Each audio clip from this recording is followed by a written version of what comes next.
नमस्कार। श्री राधे कृष्ण ज्योतिष केंद्र में आप सभी का स्वागत है। मैं करुणा शर्मा। मैं आज आपको 8 दिन चलने वाला होली के अवसर पर होलाष्टक का क्या महत्व है और उसमें उन दिनों में कौन कौन से कार्य वर्जित हैं, इसके बारे में आज आपको बताऊंगी। इससे पहले आप सबसे निवेदन है कि अगर किसी ने मेरा YouTube चैनल सब्सक्राइब नहीं किया है तो कृपया करके सब्सक्राइब कीजिए, लाइक कीजिए और बेल आइकन बटन जरूर दबाइए। हिंदू धर्म की मान्यता अनुसार, परंपरा के अनुसार होलाष्टक होली से 8 दिन पहले मनाया जाता है। इस बार 7 मार्च से होलाष्टक लग जाएगा। इन दिनों में होलाष्टक के समय में शुभ कार्य वर्जित होते हैं। मान्यता अनुसार फागुन मास शुक्ल पक्ष की अष्टमी से होलाष्टक शुरू हो जाता है, जो होलिका दहन तक चलता है।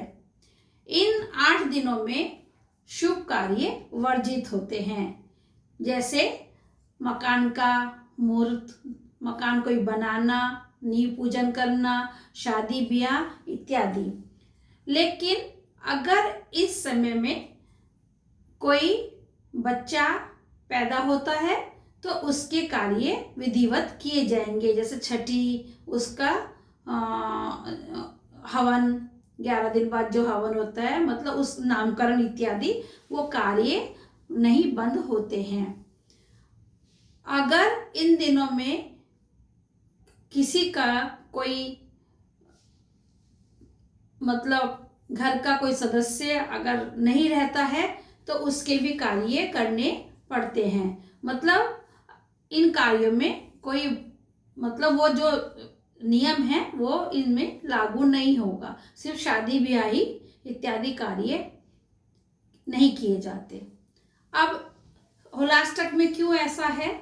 इन दिनों एक पूरे ब्रह्मांड के अंदर एक नकारात्मक ऊर्जा का प्रभाव रहता है। ज्योतिष परंपरा के अनुसार, ज्योतिष विज्ञान के अनुसार इन दिनों सारे ग्रह एक उग्र स्वभाव में होते हैं और सारे ग्रह एक ही लेन में आते हैं, तो उनका पूरा प्रभाव ग्रह का ब्रह्मांड के ऊपर रहता है, जिससे निगेटिविटी छा जाती है और व्यक्ति अपने कोई डिसीजन लेने में सक्षम नहीं हो पाता। मतलब नकारात्मक ऊर्जा आती है। आपने देखा भी होगा इन दिनों आलस आने लगता है, मन चंचल हो जाता है। लोग कहते भी हैं इन दिनों मन नहीं लग रहा, कुछ खाने की इच्छा नहीं हो रही है, कुछ बनाने की इच्छा नहीं हो रही है। एक इस तरह का मन में नकारात्मक विचार रहते हैं। जो होली के पर्व पर रंगों से खेलने के बाद एक एनर्जी जो आती है, उसके बाद वो थोड़ा दूर हो जाते हैं। इसलिए मथुरा वृंदावन में तो होली 8 दिन पहले क्या 10-15 दिन पहले ही शुरू हो जाती है, रंगों से, गुलाल से, फूलों से। तो जो हमारे ब्रह्मांड के अंदर नेगेटिव रहती है उन दिनों पूरी रहती है। इसलिए होलाष्टक में मन जो है थोड़ा अशांत रहता है उन दिनों। इसलिए कोई शुभ कार्य करने में हम लोग डिसीजन नहीं ले पाते, मन की वजह से। मन में नकारात्मक तरंगे रहती हैं, इसलिए ही मनाही है कि हम कोई कार्य ना करें।